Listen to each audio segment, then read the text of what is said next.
especially for some of us who have been there right from the beginning.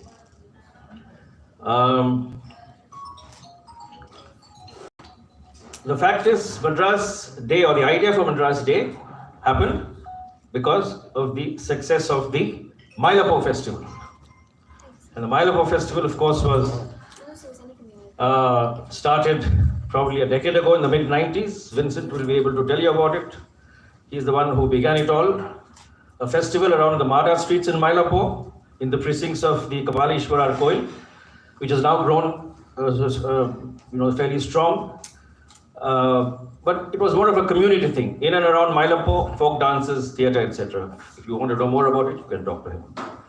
But the idea for Madras Day really came about thanks to the success of the Mylapore Festival over the earlier years.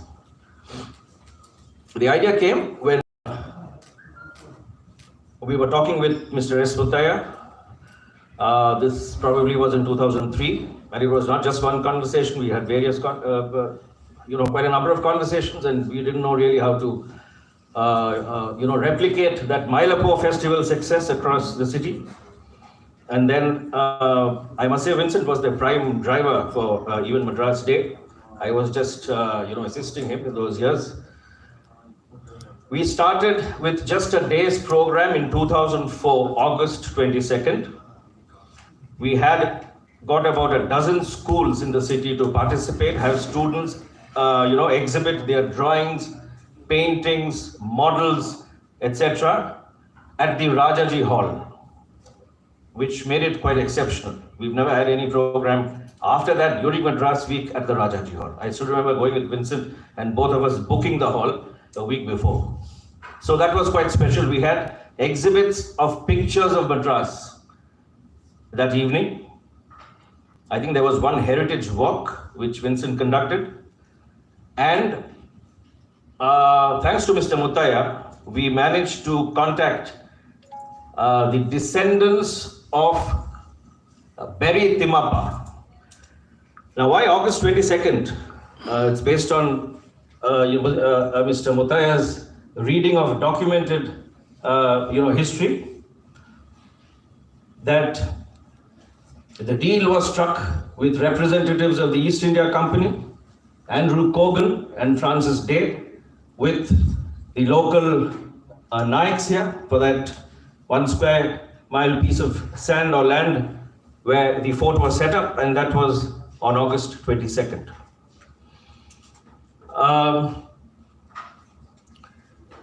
The progress was slow. We had similar programs the following years.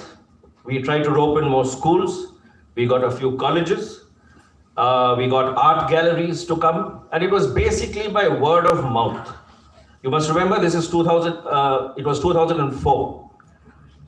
Gmail had just come in, although Hotmail was there. We had the mobile phones. There was SMS. There was no WhatsApp. There was no social media. There was hardly, although I don't know whether Facebook was there, but none of us hardly used it. So it was just SMS and calls and word of mouth during those early years. The momentum really picked up, I think, around 2009 or 10. I can't put a finger to it, but perhaps 2010. When Mr. Muttaya got a little more active, I think he was enthused by, some of the activities that happened during the earlier years. And at the same time, we also had Sriram, Sushila Ravindra, who's not here, I think Sujata Shankar, who's coming in from Intact, and there you are. You live 100 years, Sujata. And of course, a few others who joined. So the canvas got fairly wide. We are not founders or anything, okay? So let me get it clear. We just call ourselves catalysts. So the canvas for catalysts became fairly wide. We suddenly found strength in numbers, and suddenly there was a lot more of activity that was happening. At the same time, it coincided with WhatsApp and social media, and it really took, a very different turn. So suddenly, we were having a lot more programs, and thanks to Mr. Muttaya again, who was leading from the front then, and we were happy to have him do that, We were meeting editors of newspapers. He used to pick up the the phone and speak to editors. We used to go and meet editors of English newspapers, of Tamil newspapers, and tell them to try and get these events covered and create a buzz around that week.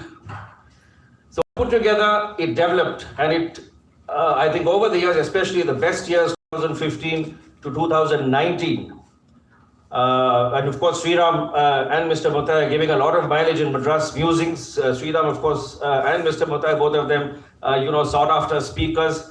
And then we also saw, I must mention this, that thanks to all this, and perhaps it's social media also, we saw a lot of youngsters taking interest in, the heritage of the city. I don't want to, name names, but now there are so many of them. And it is not just during that time, but they have taken interest in researching about the city.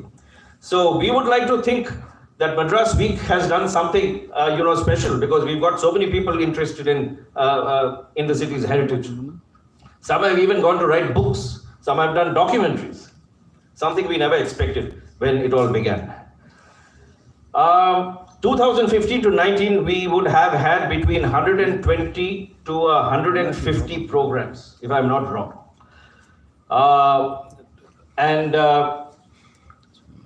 There were several institutions that became a part of these programs, whether hotels, schools, there were colleges, there were institutions, So it's been quite a roller coaster run till COVID took over, and then some of us, of course, had to continue the show, and we did have webinars, but that is not really the thing. So now, after a break of 2 years, we are coming back, and we hope that we will recapture that same momentum that we lost in 2019. And my request to all of you is to provide us that extra momentum, because we need a little bit of push to see that activities really happen this year and it picks up.